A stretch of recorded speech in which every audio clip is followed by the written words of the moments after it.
We're now joined live in studio by the one and only Dan Perry, international affairs analyst and former Europe and Middle East editor for the Associated Press, among many other qualifications. So let's start with the obvious. Is this the retaliation everyone's been waiting for, and is this the end of this tit for tat between Iran and Israel? Well, it appears to have been calibrated such as to look like something, while not compelling Iran to have to reply.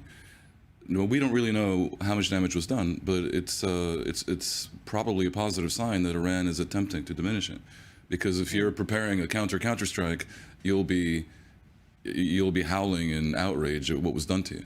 Look, I hear Blinken talk about de-escalation, and that's a very laudable notion in the world. But realistically, for the situation to de-escalate with Iran, it requires Iran to end its skullduggeries all over the region. You still have the Houthis messing up global shipping trade. You still have Hezbollah, an massively unfinished business in the north.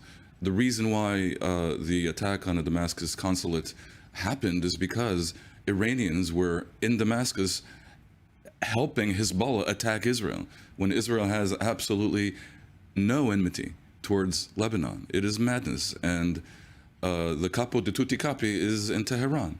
So I'm glad that they're adding sanctions to their previously lame sanctions. Right. The word lame applies mostly to the sanctions on Iran. What do those sanctions do? I mean, are they going to be any kind of deterrent?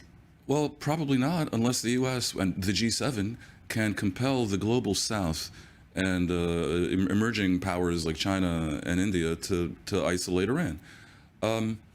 At the end of the day, Iran it may be too late. It may be too late to prevent Iran from becoming effectively a nuclear power, because they already are a nuclear threshold state. And therefore, I think the goal of the world, which I do believe aligns with the goal of the Iranian people, who are an excellent people with an amazing thousands-year-old culture, who deserve better than this ridiculousness that's been imposed on them since 1979, to compel a regime change in Iran. So we're going to come back, because actually, we'll come back with you in a second, because there is actually movement, at least within Iran, because today, first of all, in Tehran, the streets were filled with anti-Israel protesters shouting things like "death to Israel." This after last night's alleged drone strike on Iran. However, the usual silenced voices of Iranian civilians are being heard in the form of graffiti. You can see some of the images on your screen, some in Farsi, some in English, voicing support for the Jewish state to strike at the heart of the Islamic Republic. The one in English, "Hit them, Israel. Iranians are behind you." Another one in Farsi translating to "Strike, Israel. We'll do the rest on the streets." Is this a sign that people not afraid to try to get the big bad wolf? They're not afraid to scroll some graffiti. And yes, and there is with cyclical regularity, anti-government protests in Iran, and we all become hopeful that it will come to something. And generally speaking, the regime has developed a pretty good system to suppress these brush fires very brutally, and that's worked for them, and it's worked for them for over 40 years. And look, in the current situation right now, it does kind of look like between Israel and Iran, there's a mutual desire to move on. I don't know who came out on top, because Israel did certainly show Iran that, it can reach its nuclear sites, even if it doesn't attack the nuclear sites. It knows where they are. They're vulnerable. Yeah. Even the White House has no comment. Sure. But Iran, I do believe, surprised Israel with its significant reaction, unprecedented reaction to the killing of the Revolutionary Guard leaders. Mm-hmm. And so I have to wonder whether next time Israel contemplates assassinating some senior figure who's helping Hezbollah in Damascus, they might not be deterred. So I think, let's call it a draw. Yeah. The Biden administration is said to target the most extremist politicians, while reportedly holding off for now on sanctions against Itamar Ben-Gvir and Finance Minister Bezalel Smotrich. All right, now we're back with Dan, here to weigh in on the last three stories that we talked about. So let's first start with the overnight raid and killing of a very top Islamic Jihad. Well, anyone who's ever seen Fauda knows that this has gone on for quite some time. Not low grade, but constant simmering counter-terrorism operations that are necessary in the West Bank in order to preserve what passes for a version of the peace. But I don't think this moves the needle on the basic narrative that the war in Gaza has not created contagion in the West Bank, and we know that that was Hamas's plan and aspiration for that to happen not only in the West Bank but also inside Israel itself. They got Hezbollah and they got the Houthis to a certain controllable degree. They didn't get the Holy Grail, which is this. Will this killing of the PIJ guy in Jenin really, cause things to inflame? I doubt it, actually. But Or will it cause things to stop? Well, Obviously, it's not going to deter. It's not going to deter terror activity. We have to live in the real world. Exactly. I mean, one argument against these assassinations is that the miscreants are replaceable, generally speaking. Some might not be. Sinwar may be a singularity down in Gaza, but my strong suspicion is that Mr. Jabber is not of that caliber. I also have to add that the Palestinian Authority deserves some credit for this, highly fortuitous situation, that there is no third intifada in the West Bank, despite the rather great ferociousness of the war in Gaza.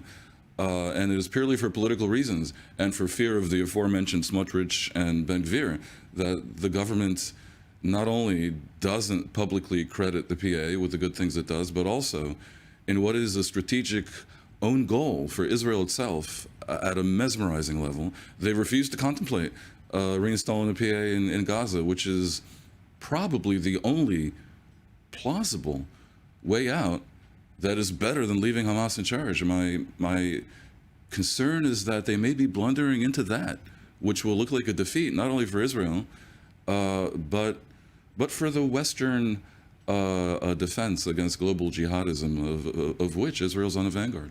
All right, and what are your comments on the Benzi Gopstein and the sanctions? I mean, what do sanctions do? He can't travel to the U.S. or whatnot, but it is that's something, because people assume that everybody living there are all on the same pie, but not everybody. It's symbolic when the U.S. takes the extraordinary measure of slapping sanctions on particular individuals who are not Vladimir Putin. It makes a statement, and of course, the statement, while U.S. interference in another country's business may raise eyebrows, the statement is not incorrect. I mean, these guys are miscreants whose raison d'etre basically is to spark the third intifada that we are saying has not yet happened, and we're pleased. They're displeased. Can you really rush to the defense of these thugs who any given day may be rampaging through Arab villages and every now and then killing people? It is a disgrace to the state of Israel that they are treated with the slaps on the wrist that generally they are. But not enough to deter continued activity. Yeah, I don't think so. Okay. It almost encourages it. All right, now let's continue with the U.S. The U.S. House of Representatives did take a major step forward, finally voting to provide Israel with $26 billion in emergency assistance. If it does go through, how soon would these things be arriving here? Oh, I think there's not that many delay factors. I mean, the House, Biden's not going to veto it. I think it'll pass. And it reflects something that is oftentimes forgotten, even though, for example, on the Columbia campus, you still have clueless students protesting for Hamas in Gaza. The people of the U.S., by and large, do understand that the war, even if it's gotten pretty ugly, and even if it's currently suffering from a strategic malaise, is justified. There aren't that many things you can do when Hamas attacks you as barbarically as it did on October 7th, and then promises to do it again and again. And whereas Israel might have been more careful, perhaps, with civilian casualties, you don't have to be anti-Israel to suspect that.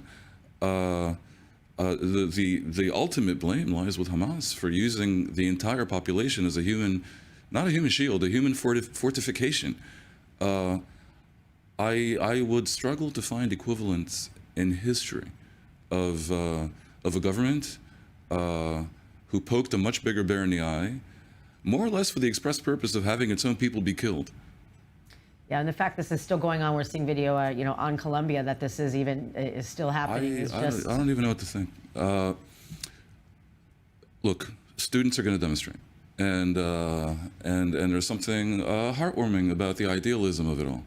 And oftentimes they demonstrate for things that are not so realistic, and then they grow up and get a job. But in this case, isn't the 60s. This is the 60s kind of demonstration. Yeah, I'm not seeing Danny the Red over there. I'm seeing imbeciles, gender fluid people with blue hair who support Hamas without understanding that they would be strung from the lampposts if they dared go to Gaza. It is mind-bending. They don't even care. I don't. Israel needs to do much more to project to people that while it is an enemy of Hamas and that enmity is total and it probably means a fight to the finish, it is not an enemy of the Palestinian people. I call them clueless because they do not seem to know that to support Hamas is not to support the Palestinians. Indeed, if you support the Palestinians and you know anything about what's going on, you must be aware that Hamas is the enemy of the Palestinians. Hamas, for 35 years, has stood for one desired outcome, which is the prevention of a two-state solution. Now, I think many of these protesters think they're protesting in favor of a two-state solution, but Hamas very cleverly, for decades, has been scuttling it. Why? Because that involves a compromise in the partition, meaning an acceptance of Israel in some part of the Holy Land. And for them, that is an abomination because their ultimate goal is not even a Palestinian state on the entire country, but the greater movement that they're a part of. Their goal is an Islamic caliphate all over the world, including Manhattan. Exactly. All right, Dan, thank you very much. Now we're going to be talking about the hostages who are still, after 196 days, in captivity in tunnels in Gaza. All right, so I can't believe that we are still here. We know nothing about the hostages, and we're at Passover. It is still almost 200 so devastating. days. 200 days, just about. I would say I can't imagine what they're going through, but unfortunately, I think we can imagine what they're going through.